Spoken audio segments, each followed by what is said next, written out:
Kabanata 1471. Pagdating ng 10 a.m., isang malaking grupo ng mga tao ang nakaupo sa meeting room sa Alone Technology. Dumating na ang lahat ng executive ng Alone Technology. Lahat sila ay kakaibang tumingin kay Thomas at ang kanilang mga titig ay puno ng panunuya at pangungutya na para bang tumitingin sila sa isang payaso. Si Delbert, ang chairman, ay hindi man lang kumilos bilang isang mabuting tao gaya ng dati. Nakaupo lang siya sa dulo ng table. Pinag-cross niya ang kanyang mga paa at may hawak na sigarilyo gamit ang kanyang bibig. Mukha siyang walang pakialam na ibang-iba sa kanyang kaawa-awa at nagdadalamhating imahe. Parang nagbago na talaga siya sa ibang tao. Dahil ang bagay ay umunlad hanggang sa puntong ito, talagang hindi na kailangan pang itago ito. Pumuga ng usok si Delbert. Tumingin siya kay Thomas sa kabilang mesa, tumawa, at sinabing, Mr. Mayo, bakit isang tao lang ang dinala mo ngayon? At saka, hindi rin ito ang staff ng finance department sa kumpanya mo, di ba? Nanatiling tahimik si Thomas. Patuloy na sinabi ni Delbert, ang market value ng Alone Technology ay $27 billion ngayon. Ginoong Mayo, may balak ka pa bang bilhin ang kumpanya? Nagtanong pa rin siya kahit alam niya. Hindi dinala ni Thomas ang kanyang mga tauhan mula sa finance department. Bakit siya pa ang walang isip na bibili nito? Sa katunayan, dahan-dahang sinabi ni Thomas, batay sa halaga ng merkado ng Alone Technology ngayon, ang aming kumpanya ay walang kakayahang bumili. Pumunta ako dito ngayon para ipahayag ito. Pagkarinig ni Delbert ay tumawa siya ng malakas. Ang pakiramdam na panoorin ang mga taong pinipilit na sumuko ay talagang masaya. Umisi siya at sinabing, Mr. Mayo, seryoso ka? Oo. Tinitik ni Delbert ang kanyang mga daliri. Pagkatapos, agad na binuksan ang pinto ng meeting room at pumasok ang dalawang lingkod ng gobyerno. Tumayo siya at sinalubong ang mga ito bago niya pinaupo ang dalawang kawani ng gobyerno. Dagdag pa ni Delbert, Mr. Mayo, ipapakilala ko sila iyo. Ang dalawa sa kanila ay profesional na legal na kawani na responsable sa pagdinig sa kaso ng pagkuha. Inimbitahan ko sila dito dahil gusto ko silang maging notaryo. Ginoong Mayo, kung susuko ka sa acquisition ngayon, malisyosong lalabagan mo ang kontrata ng one-sidedly at silang dalawa ay magbibigay sa iyo ng kinakailangang legal na parusa.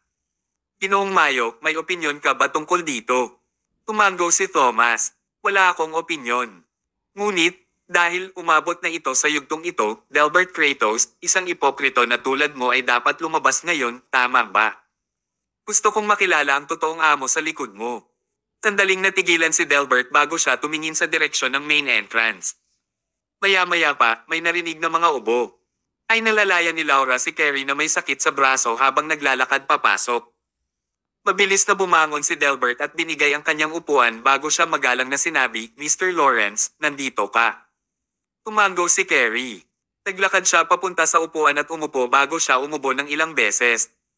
Nakatitig lang siya ng diretso kay Thomas. Magkalaban sila at matagal na silang nag-away. Ngayon, sa wakas ay mabubunyag na ang nagwagi. Ibinaba ni Carrie ang kanyang panyo at sinabi niya sa malumanay na boses, Thomas, matagal na noong huli tayong nagkita. Hindi nagpakita ng ekspresyon si Thomas. Umisi si Carrie at sinabing, bakit parang galit na galit ka? Haha, pero, hindi mo kasalanan. Kung tutusin, magagalit din ang sinumang makatagpo nito. Thomas, alam mo ba kung paano ka nawala? Kabanata 1472. Masyadong malambot ang puso mo at mayabang ka. Ang pagkakaroon ng malambot na puso ay magpapusan sa iyo ng maraming responsibilidad at panganib na hindi mo dapat panghawakan. Ang kayabangan ay bumubulag sa iyong mga mata at hindi mo makikita ang katotohanan. Umubo ulit si Carrie bago siya dahan-dahang nagsabi, pero, I have to show you a thumbs up because you're the first and only person who actually managed to force me to this point. Ikaw ay sapat na hindi ka panipaniwala. Wala pang nakakagawa sa akin ng seryosong pakikitungo sa kanila. Thomas, nagawa mong pilitin akong gamitin ang lahat ng kapangyarihan ko para harapin ka, kaya dapat kang maging proud. Hindi ka natalo sa walang kabuluhan. Dapat mong malaman na palaging may mas mabubuting tao kaysa sa iyo. Thomas, ako ang taong mas mahusay kaysa sa isang matalinong tulad mo. Bakit kailangan mong mag-exist kapag nandito ako? Ang aking pag-iral ay ang iyong kalungkutan. Naging tahimik ang kwarto. Ang lahat ay tumingin kay Thomas na may mapanuksong tingin at tumingin sila sa napakatalino na tao na dating hindi matiis na kayabangan. Ang katotohanan ay nagpatunay na walang panalo magpakailanman. Hanggat ikaw ay gumawa ng isang maling hakbang, ikaw ay walang pusong lalamunan ng Eddie sa Central City. Maging ang malakas na si Thomas ay hindi rin nakatakas sa kapalarang ito. Pernaitigan ni Thomas si Carrie, at kahanga-hanga rin niyang sinabi, "Carrie, napakatalino mo talaga na maiisip mong gamitin ang stocks para salakayin ako. Ginamit mo ang aking kahinaan, at ginamit mo ng buo ang 2 linggo para sa pagpirma sa kontrata ng layunin. Talagang kaya mo. Nakakahiya na hindi mo ginamit ang iyong katalinuhan sa tamang paraan." Umalaklak si Carrie. "Ang pakikitungo sa iyo ay ang tamang paraan para sa akin. Okay, itigil ang pag-aaksaya ng oras para magsalita ng walang kaparekan. Pilasan natin at gawin ito. Thomas, ano ang sinabi mo ngayon? Sumuko ka sa pagkuha ng Alone Technology, tama ba?" Tumango si Thomas. "Oo, wala akong sapat na pondo para makumplito ang pagkuha ng Alone Technology. Kaya kailangan kong sumuko." Sige. Tumingin si Carrie sa 2 kawani ng gobyerno at nagtanong, "Sa sitwasyong ito, maaari ko bang malaman kung paano mo ito haharapin?" Maingat na pinatunayan ng 2 ito. Pagkatapos, sumagot ang isa sa kanila, pinirmahan ni Thomas ang layunin ng pagkuha. Dahil ang Alone Technology ay hindi lumabag sa kontrata ngunit si Thomas ay sumuko sa pagkuha dahil sa hindi sapat na pondo, ito ay itinuturing na isang unilateral na paglabag sa kontrata. Marahas mong binili ang kumpanya at sinira ang merkado, kaya dapat nating palakasin ang parusa bilang babala sa iba. Hindi na napigilan ni Carrie na tumawa at mapangahas siyang tumawa. Ang hinihintay niya ay ang sandaling ito. Gumamit siya ng isang makatwiran na pamamaraan upang ganap na atakehin si Thomas sa premise na walang ilegal na pagkilos. Sa pagkakataong ito, gusto niyang makita kung ibabalik ni Thomas ang mga bagay-bagay. Nagpatuloy ang staff sa pagsasabing, "Magpapanukala kami ng 3 parusa. Una, hindi kailangang ibalik ng Alone Technology ang $1 billion na ibinigay ni Thomas. Pangalawa, ang Sterling Technology ay ipagbabawal sa anumang acquisition sa darating na 8 taon. Pangatlo, ang Sterling Technology ay dapat umalis sa Central City sa 1 buwan at hindi sila pinapayagang bumalik sa loob ng 30 taon. Pagdating sa 3 parusang ito, ang bawat isa ay mas malupit kaysa sa isa." Matapos marinig ni Carrie ang mga ito, tuluyan na siyang nabaliw. Pagkaraan ng mahabang panahon, sa wakas ay naturuan na niya si Thomas ng isang mahirap na leksyon. Sa wakas ay maalis na niya si Thomas at pinalayas siya ng tuluyan sa Central City. Palihim niyang naisip, "Ninong, nanonood ka ba ngayon?" Hindi naman talaga nakakatakot si Thomas. "Bakit mo piniling maging duwag at umalis sa Central City noong nakaraan? Pinatunayan ng mukha mo na mas magaling ako kay Thomas. Kaya kung si Payne si Thomas. At saka, hindi pa ito ang katapusan. Ito ay simula pa lamang." Hanggat mapapalayas ni Carrie si Thomas, gamit ang makapangyarihang network at mga mapagkukunan ng pamilya Gomez, walang takot na magagawa ni Carrie ang iba't ibang pagsasabuatan. Sa oras na iyon, kailangan niyang patayin si Thomas. Sa labanang ito, lubusang natalo si Thomas. Agad namang itinaas ni Delbert ang kanyang mga kamay at pumalakpak ng malakas. Sa silid, pinangunahan niya ang lahat mula sa Alone Technology habang sila ay nagpalakpakan at nagdiwang ng kanilang tagumpay na hindi naging madali. Kabanata 1473.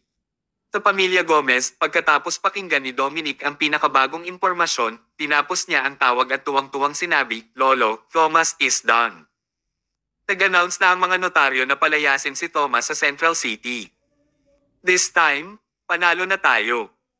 Nang marinig ito ni Nicholas, ang kanyang mukha ay karaniwang walang ekspresyon ay sumilay din ng isang ngiti na matagal nang hindi nakikita. Inaplos niya ang kanyang balbas habang naaaliw siya at sinabing, "Ang galing." Kakayanin talaga ni Carrie. Bagamat alam niyang mangyayari ito, bago pa talaga mangyari ang pangyayaring ito, labis pa rin ang pag-aalala ni Nicholas. Pagkatapos ng lahat, gumawa si Thomas ng maraming mga himala. Pero, iba talaga ang pagkakataong ito. Ang mahiwagang Thomas ay tuluyang nawala ng mahika na pag-aari niya. Sabi ni Nicholas, "Thomas, oh, Thomas. Dapat sa simula pa lang ay sumuko ka na at pinahirapan mo ako. Baka nakatulong din ako at sumuporta sa iyo base sa ating biological relationship. Pero, pinili mong tumayo laban sa akin. Haha, ignorante mo akong inaway. Bakit sa palagay mo ang pamilya Gomez ay tinawag na isa sa tatlong pinakamalaking pamilya sa Central City?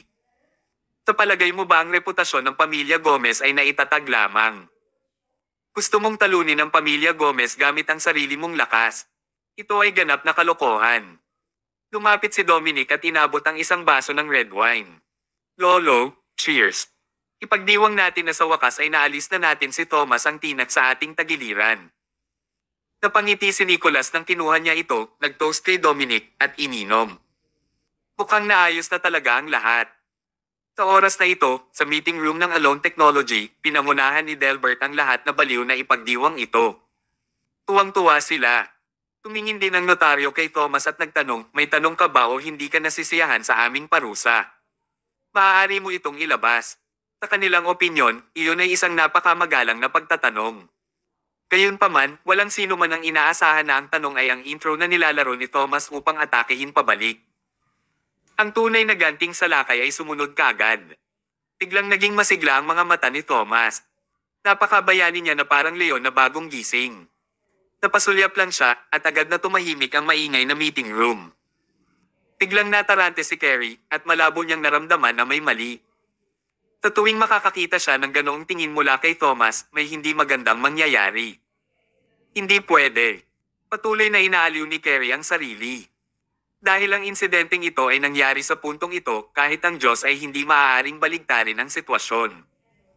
Imposibleng baliktarin ni Thomas ang sitwasyon. Si Carrie ay ganap na tiwala.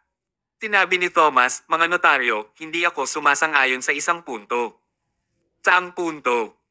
Kinuha ni Thomas ang kontrata, itinuro, at sinabing, sa kontrata, malinaw na nakasaad na ang kumpanyang bumibili ng Alone Technology ay Dawn Technology, hindi Sterling Technology. Sa makatuwid, kung nabigo ang pagkuha ngayon, dapat mong parusahan ang Dawn Technology. Bakit mo pinaparusahan ang Sterling Technology? Nang marinig ito ni Carrie ay nagpakawala siya ng mahabang buntong hininga. Ito ba ang ganting atake ni Thomas? Haha, ito ay nakakatawa. Sabi ni Carrie, Thomas, sa tingin mo ba ay kapaki-pakinabang ang munting trick na ito? Tulala ka ba talaga o naglalaro ka lang? Ang Dawn Technology ay ang subsidiary na kumpanya ng Sterling Technology at lahat ng shares ay hawak mo. Tinusubukan mo bang ilipat ang panganib sa Dawn Technology bago mo isuko ang kumpanya upang protektahan ang iyong sarili? Mangarap pa. Mayroong magkasanib na pananagutan at maaari ka nilang direktang masubaybayan at parusahan ka, Thomas Mayo. Kabanata 1474. Naiintindihan mo ba, te? Kung ito ay Dawn Technology o Sterling Technology o anumang iba pang umiiral na kumpanya sa ilalim ng iyong pangalan, lahat ng mga yan ay hahawakan ng magkakasama.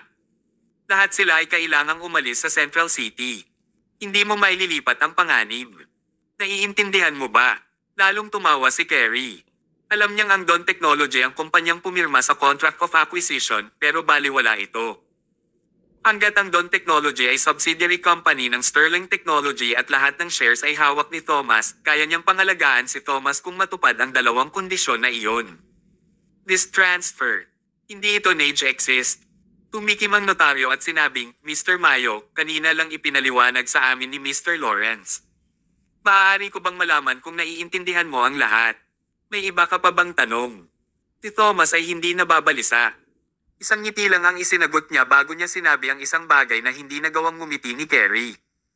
Mahinahon niyang sinabi, kung gayon, paano kung? Ang Dawn Technology ay hindi isang subsidiary kumpanya ng Sterling Technology, at kahit na ang dalawang kumpanya ay walang anumang relasyon. Ha? Ano? Agad na napawi ang ngiti ni Carrie. Tumingin siya kay Delbert at nagtanong, totoo ba iyon? Naging madilim ang ekspresyon ni Delbert. Lumunok siya at sinabing, ay, hindi ko alam. Inimbestigahan ko lang ang shareholder ng Dawn Technology.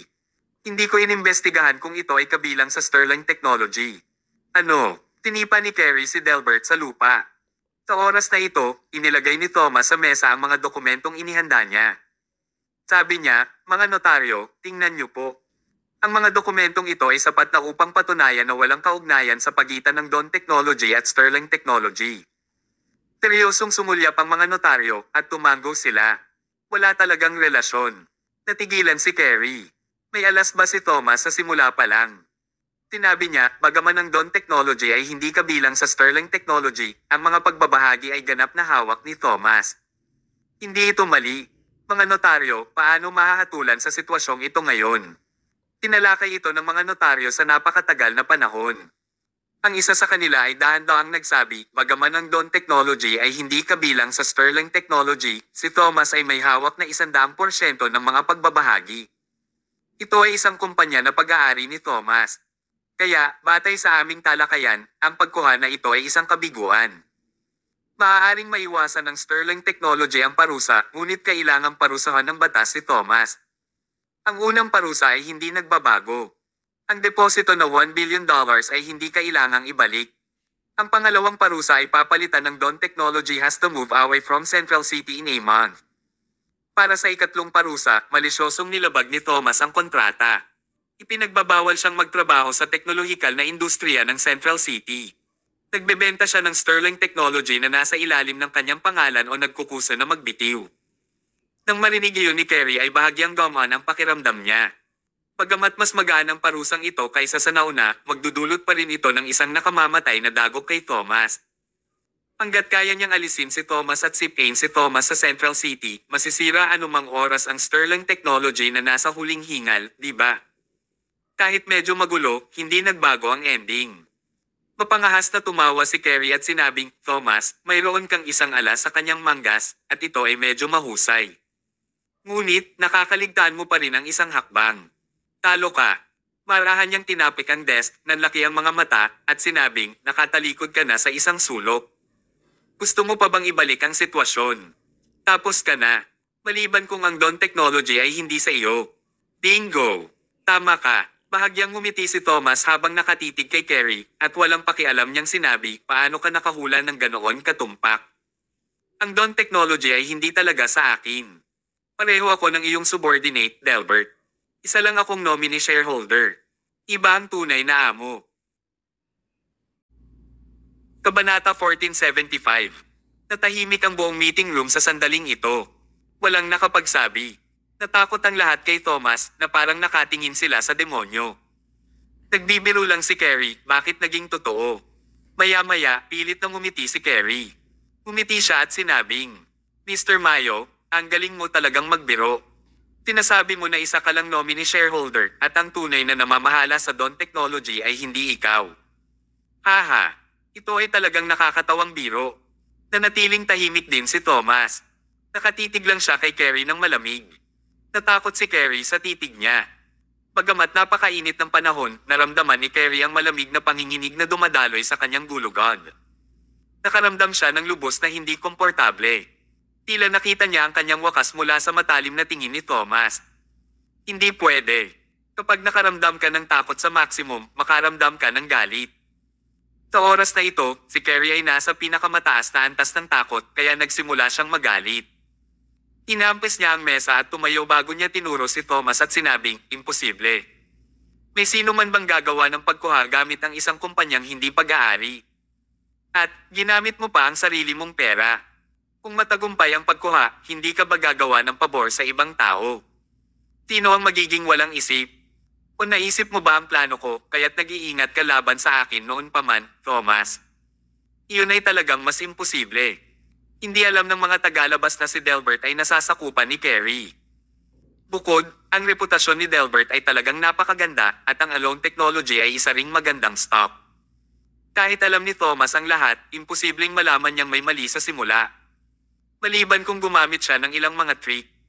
Nang makita ni Toma ang takot at pagdududa ni Kerry, malumanay niyang sinabi, kung hindi ka naniniwala sa akin, maaari kang pumunta at suriin ang shareholder ng Dawn Technology. Kung iimbestigahan ito ng gobyerno, naniniwala ako na malapit nang lumabas ang resulta. Oo, hindi ito maaaring pekeng. Hindi kinailangan ni Thomas na lumikha ng walang kabuluhang kasinungalingan sa oras na ito. Umupo si Kerry at natatakot na tinitigan si Thomas. Hindi na niya alam kung ano ang dapat niyang sabihin. Kerry, hindi mo kailangang magtaka. Kung magagamit mo si Delbert bilang nominee shareholder para ibenta ang kumpanya, bakit hindi ko mabili ang kumpanya bilang nominee shareholder? Walang pakialam na sabi ni Thomas. Magagawa ni Thomas, ngunit ang problema ay, paano nalaman ni Thomas na ito ay isang pandaraya? Tinitigan ni Carrie si Thomas na parang demonyong nakatingin. Ang planong ito ay idinisenyo ni Carrie lamang pagkatapos niyang gumawa ng maraming pagsisikap. Para sa planong ito, itinago pa niya ang kanyang kamay na siya ay nakatago sa loob ng maraming taon. Pero kahit ganon, natalo pa rin siya kay Thomas. Grabe ang talo niya. Tila si Thomas ay isang Diyos na kayang gawin at alam ang lahat. Bago si Thomas, walang sikreto si Carrie. Kahit na ang gayong tumpak na plano ay maaaring malutas, wala talagang magawa si Carrie kay Thomas. Sa oras na ito, idinagdag ng 2 kawani ng gobyerno. Kung totoo ang sinasabi ni Ginoong Mayo, nangangahulugan ito na walang kaugnayan ang Dawn Technology sa Sterling Technology at wala ring kinalaman ang Dawn Technology kay Ginoong Mayo. Ang lahat ng mga responsibilidad ay dadalhin ng tunay na shareholder sa likod ng Dawn Technology.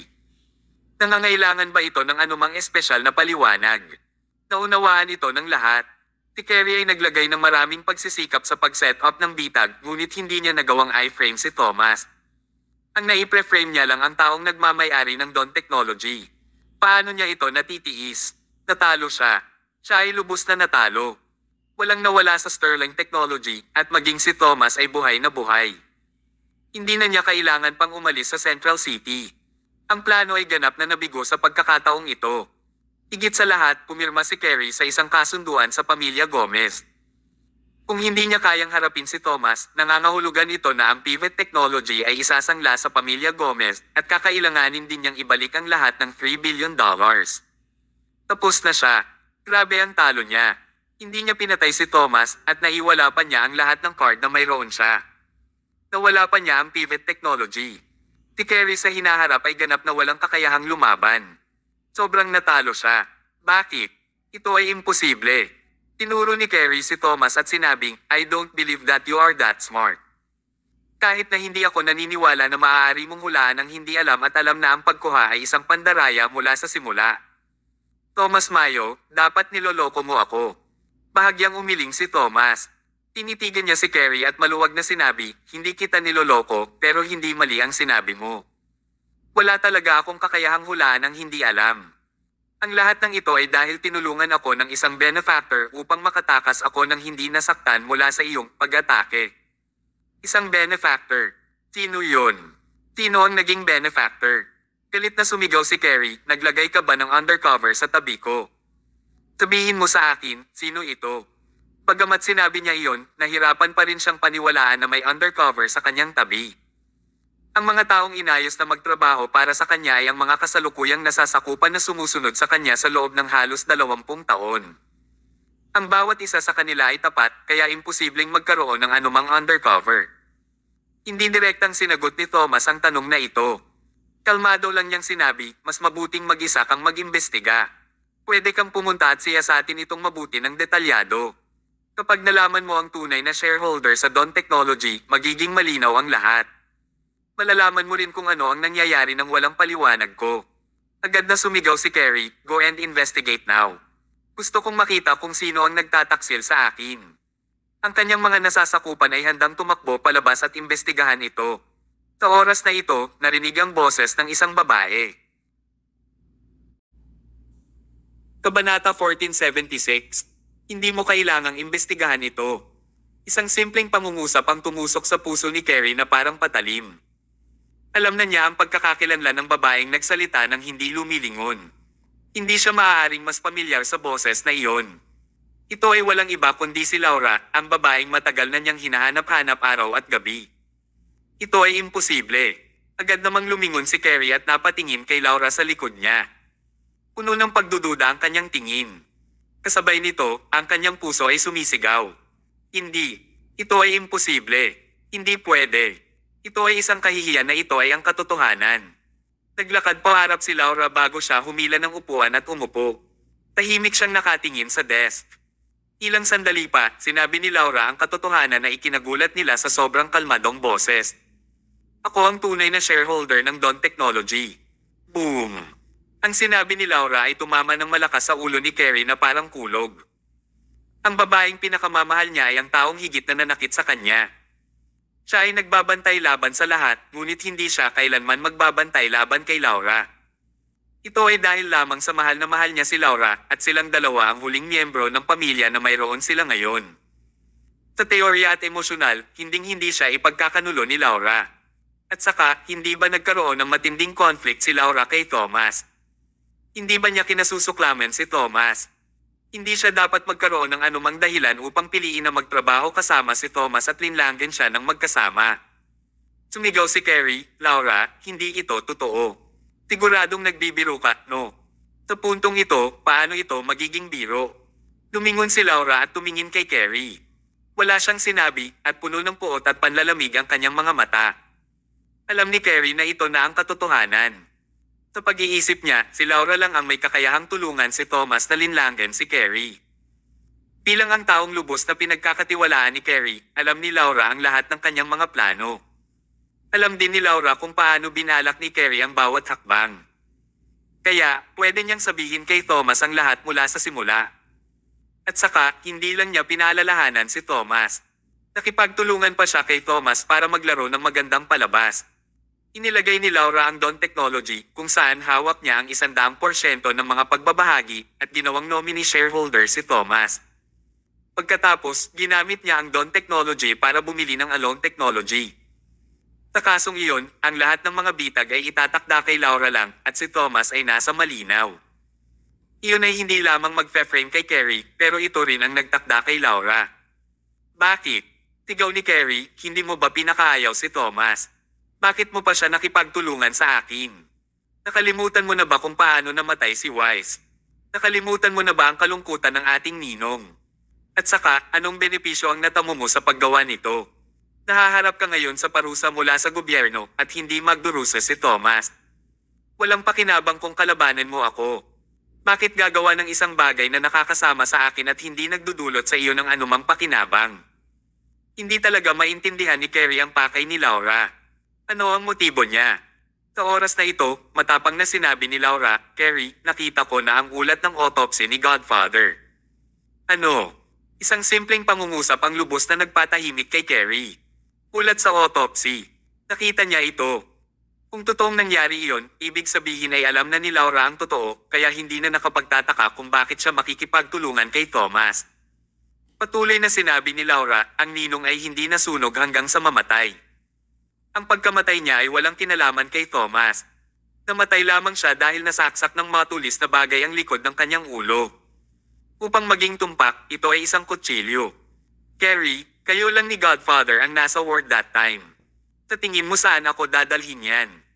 Ang tanong niya ay lubos na napatulala kay Carrie. Matagal na siyang nagbabantay, ngunit hindi pa rin niya ito napigilan. Alam pa rin ni Laura ang totoo. Agad na umupo si Carrie. Sa oras na ito, sinabi ng isang kawani ng gobyerno, Miss Laura, dahil may mali siya kang lumabag sa kontrata, ipapatupad na namin ngayon ang sumusunod na parusa. Una, hindi na ibabalik ang $1 billion. Pangalawa, ang Dawn Technology ay kailangang lumayo sa Central City sa loob ng 1 buwan. Ikatlo, ang Dawn Technology ay hindi pinapayagan na magsagawa ng anumang pagkuha sa loob ng 8 taon. Pumalaklak si Laura at sinabing, okay, tinatanggap ko ang lahat ng 3 parusa. Nang magpasya si Laura sa plano, inaasahan na niyang mangyayari ito, kaya hindi siya nagulat o natakot. Tumayo ang opisyal ng gobyerno at sinabing, so, tapos na rin ang ating misyon. Maaari mong pag-usapan ang iyong mga personal na gawain. Aalis muna kami. Agad namang umalis ang 2 kawani ng gobyerno. Lamhingalinga si Laura sa paligid bago niya sinabing, Mr. Mayo, salamat sa pag-arte nito sa akin. Tapos na ang palabas ngayon. Gusto kong makausap si Carrie mag-isa. Pwede bang lumabas ka muna sandali? Gayun din, Delbert, ikaw at ang iyong mga tao ay dapat ding lumabas. Nagkatinginan ang lahat bago tumayo ang lahat at lumabas ng meeting room. Kabanata 1477. Bukod kina Carrie at Laura, lahat ng iba ay umalis sa meeting room. Tumayo sina Delbert at Thomas sa harap ng meeting room at nagkatinginan sila. Ginoong Mayo, hindi ka kapanipaniwala. Itinago mo ng husto ang lahat. Sa palagay ko ay alam mo na ang katotohanan mula pa noong una, kaya't kanina ka pa umaarte sa harapan ko. Malamig na sabi ni Delbert. I thought my acting is already real enough, but I didn't expect you to act better than me. Kung hindi ka nakakakuha ng anumang award na Best Actor, walang sino man ang pwedeng maging sapat na mahusay upang maging pinakamahusay na aktor. Umiti ng mahina si Tom Noss. Tumingin siya sa langit sa malayo at sinabing, sa chess competition na ito, ikaw at ako lang ang chess masters. Ang tunay na manlalaro ng chess ay sina Carrie at Laura. Silang magkapatid ang tunay na manlalaro sa chess competition na ito. Hindi ako nanalo, pero si Laura ang mananalo. Natarante si Delbert sa sinabi niya, she won. Ano ang napanalunan niya? Pera o kumpanya? Wala siyang nakuhang pera, hindi niya nakuha ang kumpanya, at pinalayas din siya sa Central City. Kaya, sabihin mo sa akin, Thomas, ano ang napanalunan niya? Nanatiling tahimik si Thomas ng ilang sandali bago siya malumanay na bumulong ng ilang salita, nanalo siya sa katotohanan. Sa meeting room, nakatitig si Carrie sa mesa na parang nawawala. Maya-maya pa, umubo siya ng napakalakas. Ang kanyang kalusugan sa una ay napakasama at maaari siyang mamatay anumang oras. Nang makatagpo siya ng ganoong heartbroken na bagay ngayon, mas nakaramdam siya ng kilabot. Tinitigan siya ni Laura at nagtanong, bagaman iyon ang katotohanan, gusto ko pa ring marinig mula sa iyo. Pinatay mo ba si Godfather? Mariin niyang tinitigan si Carrie. Gusto niyang marinig ang sagot pero natatakot din siyang marinig ang sagot. Taglit na umubo si Carrie bago niya binitawan ang kanyang panyo. Bahagya siyang napabuntong hininga habang sinasabi, tama. Pinatay ko si Godfather. Nanginginig ang puso ni Laura. Bakit? Tatlo tayong nawalan ng mga magulang noong bata pa tayo. Si Godfather ang nagpalaki sa atin. Sa atin, siya ay isang taong mas malapit kaysa sa ating mga biological na magulang. Ano ang dahilan mo para patayin si Godfather? Tao ka pa rin ba? Sa wakas nawalan na ng gana si Carrie nang tuloy-tuloy ang pagtatanong sa kanya. Parang mga eksena sa pelikula ang nangyari sa araw na iyon. Pilit siyang sumigaw, sa tingin mo ba gusto ko talagang gawin iyon? Ang silid ay naging ganap na katahimikan. Dahan-dahang sinabi ni Carrie, ginawa ni Ninong ang isang bagay na lumampas sa oras na iyon. Hindi ko talaga matanggap kaya tinulak ko siya ng malakas. Hindi ko inaasahan na nagkataon lang na nataman niya ang mesa at ang kutsilyong nasa mesa ay nagkataon na tumusok sa likod ng kanyang ulo. Para akong niloko ng Diyos. Hindi ko rin sinasadya yun. Sandaling natigilan si Laura. Ibig mong sabihin hindi mo sinasadyang napatay si Godfather. Huminto siya saglit bago siya nagtanong, pero bakit gusto mo siyang itulak ng husto? Natahimik si Carrie nang tanungin siya tungkol dito. Nang mapansin ni Laura na hindi siya sumasagot sa kanya, sumigaw siya, sabihin mo sa akin, bakit mo itinulak ng husto si Ninong? Dahil gusto niyang sirain ang iyong mga larawan. Kawakas, sinabi ni Carrie ang lihim na itinatago sa kanyang puso sa loob ng mahigit 10 taon. Mga larawan. Si Laura ay mukhang lubos na nalilito. Inabot ni Carrie ang makapal niyang coat at naglabas ng makapal na notebook. Pagkatapos niyang buksan, ang bawat pahina ay nakasulat sa kanyang kaloob-loobang mga pag-iisip, at ang mga pahina ay naglalaman pa ng maraming mga larawan ni Laura. Bawat pahina ay malinaw na naitala ang mga pagpapakita at ngiti ni Laura sa bawat yugto mula pa noong siya ay maliit. Natigilan si Laura. Hindi niya alam na magkakaroon ng napakaraming larawan si Carrie sa kanya. Mukhang nagsimula na siyang mag-snap ng mga larawan niya mula noong siya ay 10 hanggang ngayon at nasa kanya ang lahat ng kanyang mga larawan. Kabanata 1478. Ang proseso ng paglaki ni Laura ay naitala ni Carrie. Bagamat alam niyang mahilig sa photography si Carrie, hindi niya akalain na siya ang magiging main model sa mga photoshoots ni Carrie. Carrie, ikaw. Hindi alam ni Laura ang sasabihin. Sabi ni Carrie, Laura, mahal kita. Mahal na mahal kita. Sa mundo ko, may mga araw na puro gabi. Ang aking langit ay madilim na walang araw at buwan.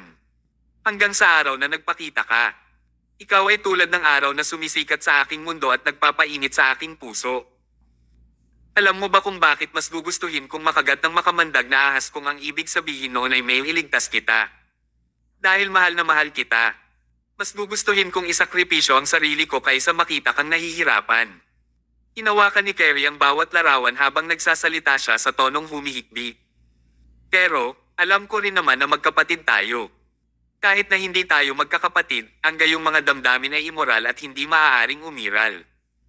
Kaya, itinago ko ito at hindi ipinaalam sa sinuman.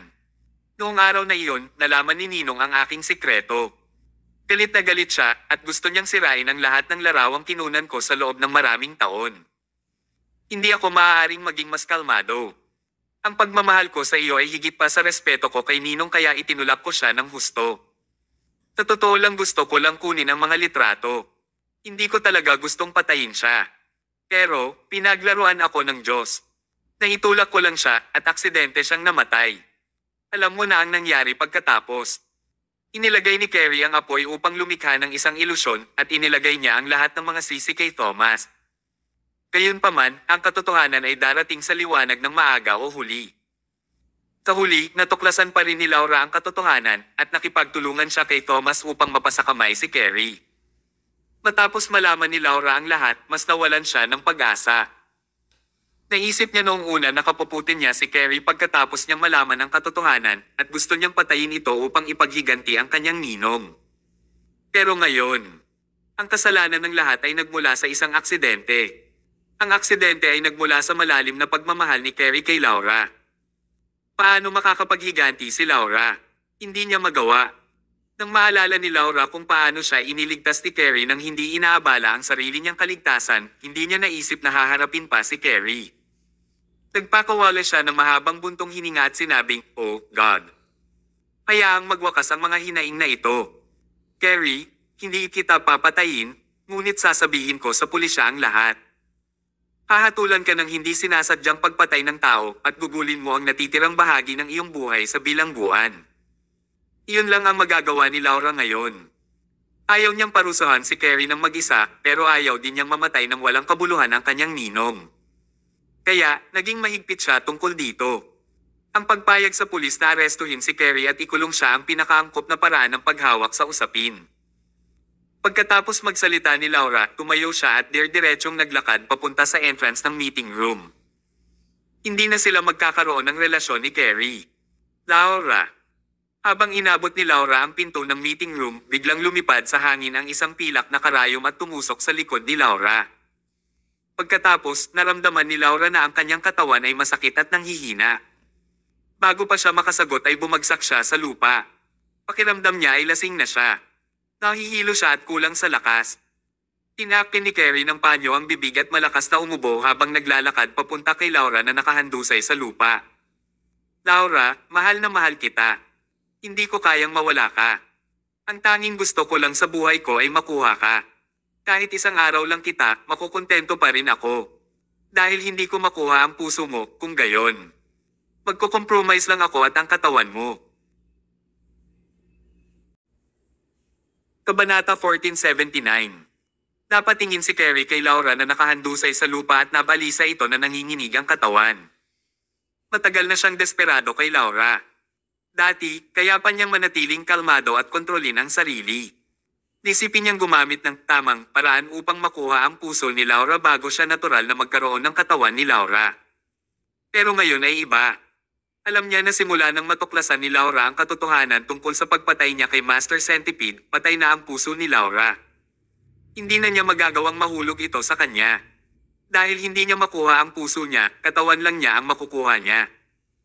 Inialay ni Carrie ang kanyang buhay para sa babaeng ito, kaya imposibleng isuko niya ito. Kahit na isang araw lang ang pag-aari niya, sapat na.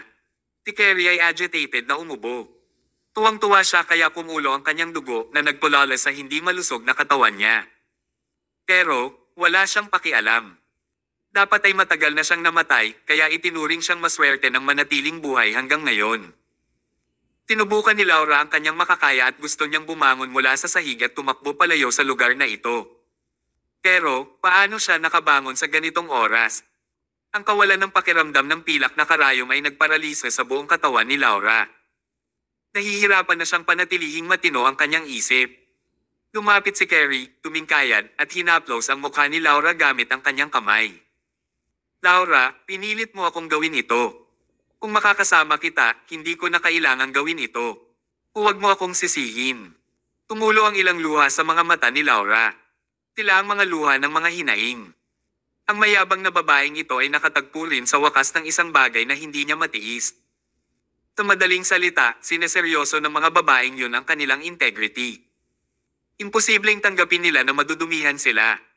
Inabot ni Carrie ang mga luha ni Laura. Umiiyak ka. Ayaw mo ba akong makasama? Napabuntong hininga si Carrie. Pero Laura, mahal na mahal kita. Isinakripisyo ko ang lahat para sa'yo. Kung hindi kita makakasama sa buhay na ito, wala nang halaga ang pananatili kong buhay. Pasensya na. Kailangan kita ngayon. Samahan daw si Carrie sa katawan ni Laura kahit ano paman. Pagkatapos, inabot niya para tanggalin ang butones ng pangitaas ni Laura at hinubad ang jacket nito. Nang makita niya ang maamon nitong balat na medyo nakalabas, tuwang-tuwa siya kaya kumulo ang dugo niya. Laura, mahal kita.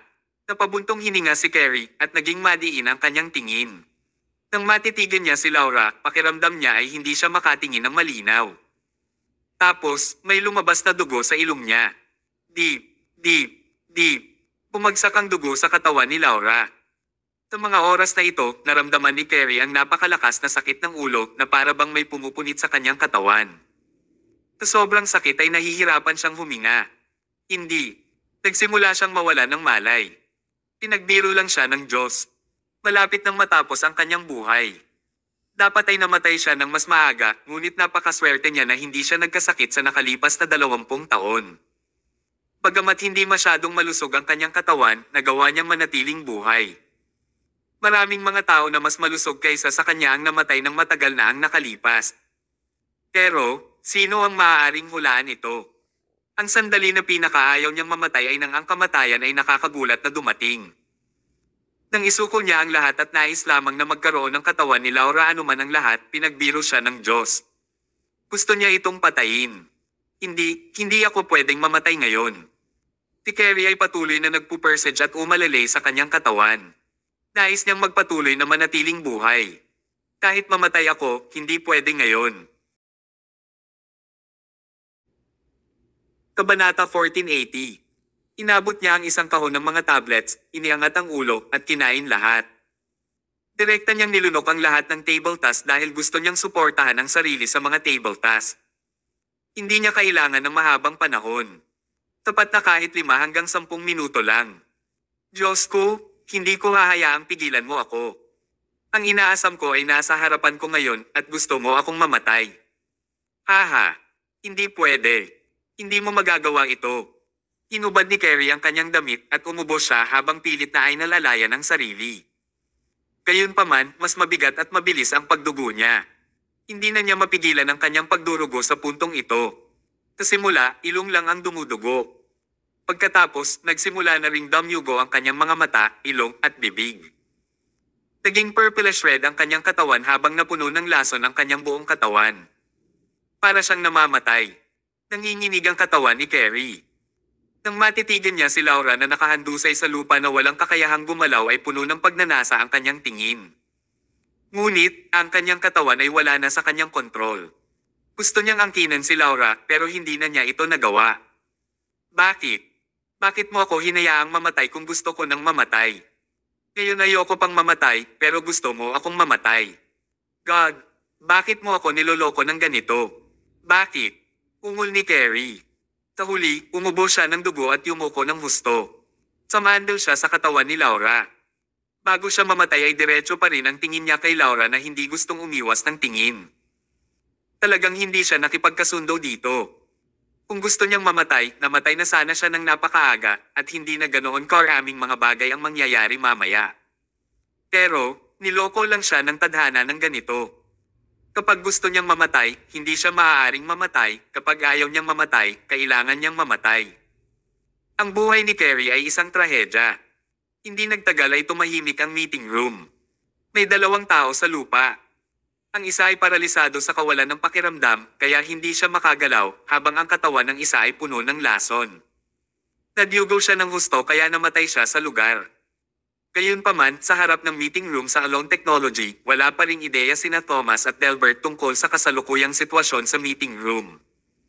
Matapos ang matiyagang paghihintay ng kalahating oras, kumunat ang noo ni Thomas at tumingin sa meeting room. Aniya, napakatagal na. Hindi pa ba sila tapos mag-usap? Tinulyapan niya si Aris at agad na pumasok si Aris sa meeting room at tiningnan ang sitwasyon. Ilang segundo nang makapasok si Aris sa kwarto, hindi siya kinakabahan na sumigaw. May nangyari.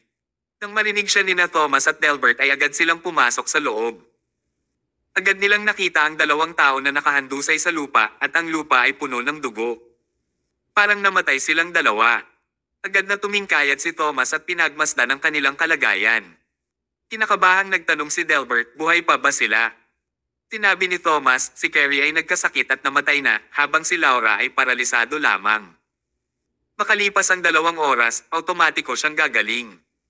Napatingin si Thomas sa nakabukas na pangitaas ni Laura at sa titig ni Carrie na tila hindi namatay sa kapayapaan bago siya muling tumingin sa kanilang mga posisyon. Taglit niyang alam ang nangyari sa meeting room kanina lang. Diyos ko! Umiling siya bago niya binuhat si Laura at naglakad palabas. Nag-aalalang sigaw ni Delbert, Thomas Mayo, anong ginagawa mo? Pinatay ni Laura ang chairman namin. Hindi mo madadala ang mamamatay tao. Napangisi si Thomas. Nagpatay ang chairman mo. Wala itong kinalaman sa ibang tao. Pagkatapos niyang magsalita ay nagpatuloy siya sa paglalakad.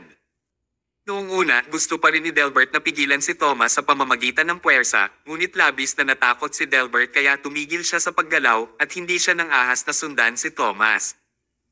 Sa ilalim ng maliwanag na araw, ang pagtatapos ng magkapatid na ito ay masayang maingay ngunit nakakaawa.